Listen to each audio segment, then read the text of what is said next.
Good evening and welcome to Newsnight. With me in the studio is old man of the clan as usual, Andrew Mwenda. He is the CEO of the Independent magazine. My name is Charles Odongtho, and this evening we are going to be looking at the pension sector benefits liberalization bill. Andrew, you're most welcome back. Thank you. First of all, Andrew, there has been a change since the last time we had a discussion. The Ministry of Finance says they are now ready to push for this bill through Parliament, but the Ministry of Gender is saying no. Why the rush? What is the rush about? I don't know the disagreement between the two, but if you see the amended bill, they have cut out many things. What have they cut out? Within the last 2 weeks? Yes, they have been trying to amend it. You see, just for the benefit of our listeners, the whole essence of this bill is to liberalize the pension sector so that you can have other players. Exactly. Now, the other aim, of course, is to ensure that there is a proper regulatory framework which has already been put in place. Now, you see, NSSF is what you would call a provident fund. What is a provident fund? A provident fund is a retirement scheme where you put money, and once you retire, you can go and withdraw all of it at one go. Or when you are sick and able to work and all that. Yes, you withdraw all of it at the same time. On the other hand, a pension fund is where you can contribute money to a fund, and when you retire, they can give you a lump sum payment of 30%, and the other 70% you agree with your pension provider that they pay you a particular amount of money at an increasing rate depending on the level of inflation over your lifetime until you die. Or if you die within 3-4 years, then it is inherited by somebody you have assigned. Yeah. Yes. Now, why is this liberalization very important? Because right now, you see, previously the bill was suggesting that NSSF, immediately they liberalize, you can go to NSSF, collect all your savings and take them to a private. And it be liquidated. Yes. And that is still in the bill, by the way. No. Now the new proposed bill, they are saying NSSF should be given 5 to 10 years within which you cannot now be allowed to go and withdraw your money. You can sign your new savings with a new provident or pension fund, but you cannot withdraw it from NSSF. You see, I have a fundamental problem with NSSF. The problem of NSSF is not internal to the organization. It's external to the politics of Uganda. If NSSF wants to make an investment on which you can be given a return, it must be approved by PPDA.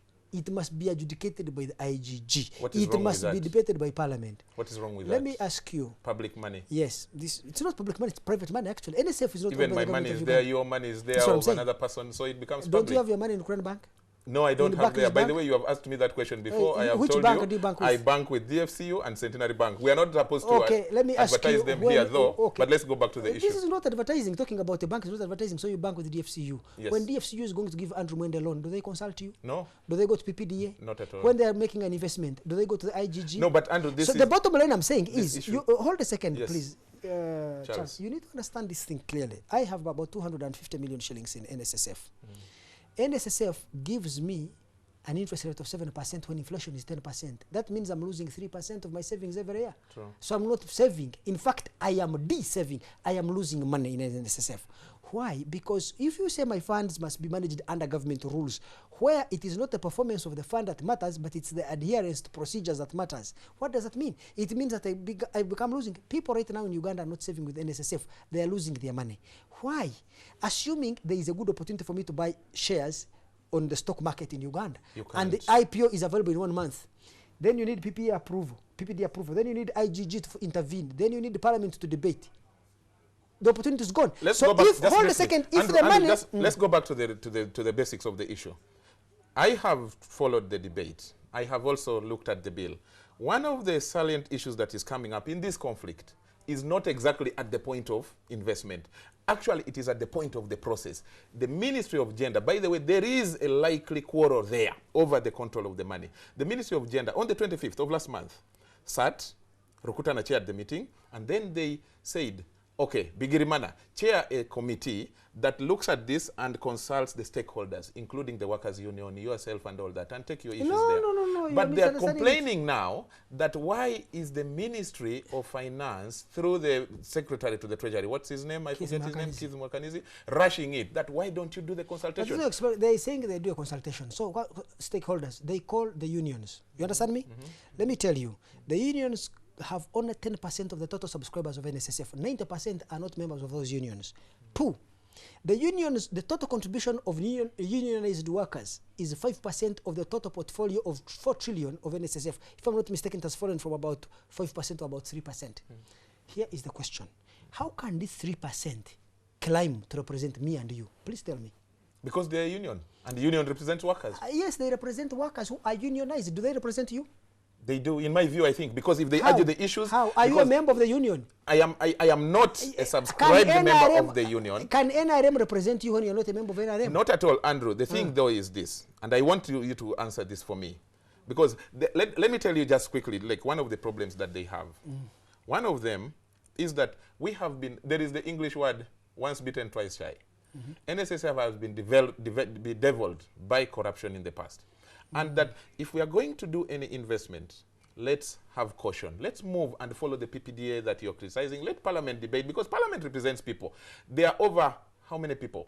200,000 really, people who save with NSSF? Charles, what you're saying is, I can clearly see that even self-interest does not work in this case. Because it is not in your interest to have your money with NSSF and to be controlled by Parliament. I have already explained to you. Do you know that in this country we already have private pension funds? Yes, we do. Do you know how much Bank interest? Of Hold a second. has, URA has, yes. and CAA no, has. There are companies like Alexander Forbes. It is here. Do you know how much last year Alexander Forbes paid to its subscribers? Tell us. 23%. Do you know how much NSSF paid you? 11%. So let me ask you a question. You are saying that therefore, because of parliamentary control, you should earn half of what you should earn. If you have 100 million, with Alexander Forbes, you'd have earned an interest of 23 million. If you're with NSSF, I'm asking you that. Andrew, hold a second. It's a good question. No, just a minute. Let's get back to the basics and understand each other. Andrew, this is what Charles, I come here to explain the things to you. Yes, listen to me. But I also want you to keep on the debate. Yes, it is not true that the government of Uganda and its members of parliament and its PPDA and its IGG can in any way protect your investment. They cannot. In any case, your investment is best when investment is done quickly.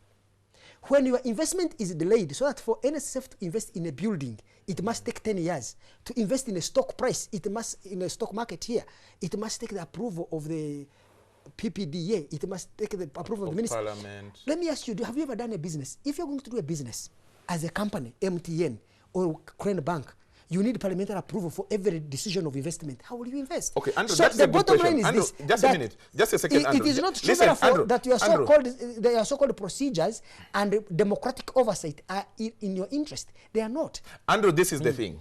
The issue we are talking about here is that, yes, I have my interest. I would love to have a liberalized economy, a liberalized sector where I invest freely on anything where I know I can get the best profit within the convenience that I enjoy. But the issue that we are talking about here, let the process be clear and transparent. Now, what does transparency mean? You are saying you have said no, listen, by the Ministry of Finance. But please, that Charles, you are mixing up issues. You have already. You are saying they consult stakeholders.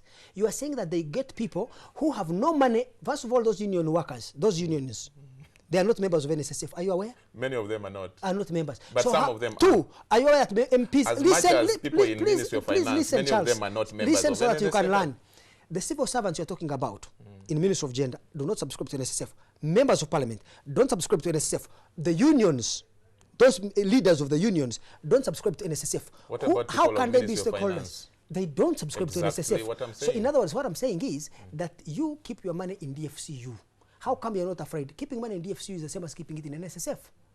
You can take it to a private person. Why should NSSF control my money? And then MPs, tomato vendors, fishmongers, every idiotic person on the street in Kampala is deciding how NSSF should invest. NSSF is not the problem. It's even not corruption in NSSF that is the problem. The problem is there is so much democratic, quote-unquote, democratic control over the institution. You cannot, even you. Imagine if you were to buy this trouser, Charles, and you needed PPDA to approve whether you should buy this trouser for yourself. Then you needed Parliament to debate.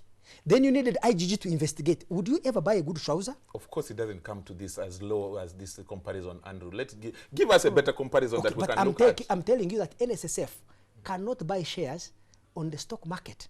NSSF cannot invest in anything, a piece of land, okay, the way a forward house. Quickly. I think that the way forward is that NSSF, the law is very restrictive right now. Okay. NSSF needs to be liquidated, and it must be liquidated yesterday. this law right now they have written is not sufficient. It must state clearly that NSSF must be liquidated and then its assets be transferred to private providers. Now, in order to ensure that there is stability in the financial sector, they can say, look, whoever inherits the fixed deposit account of NSSF, you are given 5 years within which to liquidate them. Because if I took over NSSF fixed deposit and I moved this from the bank, within 1 day, the bank can easily collapse. Yeah. You see, so there must be some delayed period, but NSSF itself should not continue to exist beyond tomorrow. It must be liquidated. Well, I tell you what, we are going to definitely come back to this debate, and as the bill moves from the Ministry of Finance to Parliament, it is going to be an issue to be debated further. That was Andrew Mwenda. Thank you so much, and this was Newsnight. Let me hand you back to the news.